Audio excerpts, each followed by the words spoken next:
Dans mon jardin secret, j'arrose des petits mots qui deviendront très gros, très grands et puis très beaux. J'arrivais du centre de Toulouse, donc Ah, ça change? ça change, ouais. Et moi, ce qui m'a mené ici, c'est un projet agricole et aussi un projet de vie parce que ce boulot, c'est un peu aussi une vie, quoi. C'est pas qu'un travail, le maraîchage et l'agriculture paysanne.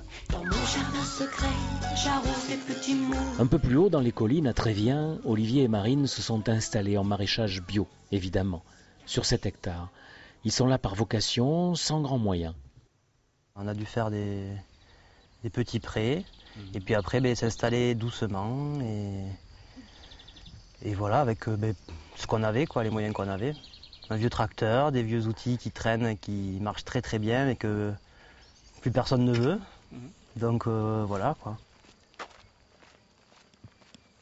Ils ont choisi l'agriculture paysanne avec des consommateurs qui les soutiennent, une AMAP, Association de maintien des agriculteurs paysans. Et bien nous on a fait la première AMAP rurale. Voilà. Non mais c'est vrai que du coup le rapport avec les gens n'est pas exactement le même, dans le sens où par rapport à des gens qui habitent en ville, qui n'ont pas forcément de jardin, ils attendent, j'allais dire presque que ça, de venir au jardin pour pouvoir toucher les légumes, sur les pieds de légumes et tout ça.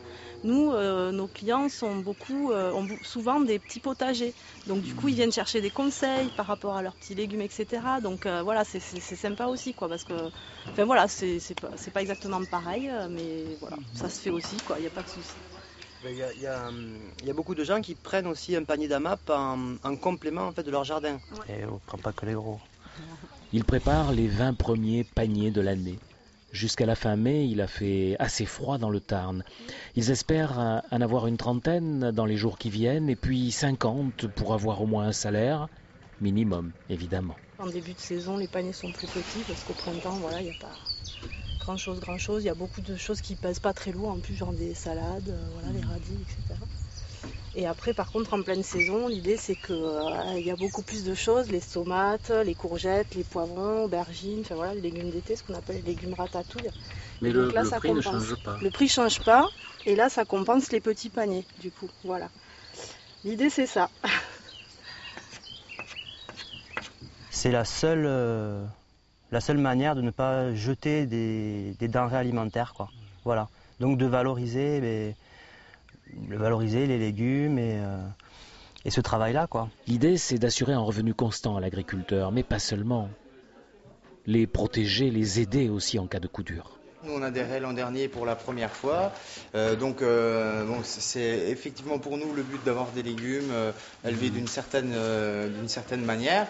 Mais au-delà de ça aussi, c'est pouvoir être solidaire des maraîchers. Et l'an dernier, donc, mois d'août, il y a eu une grosse grêle et la quasi-totalité de l'exploitation a été éradiquée en un quart d'heure, et puis on a supporté ça avec eux, quoi. En fait, ça fait partie du jeu, quoi. C'est pas grave, c'est pareil, je prends un demi-panier. C'est de l'agriculture à l'ancienne, mais de demain. La précision a son importance. Olivier et Marine n'existent pas pour eux-mêmes. Il y a une demande directe, objective, de légumes sains, bio, locaux. Les gens fatigués d'acheter des légumes qui ont traversé la France 2 fois en 24 heures sont plus nombreux que l'on croit.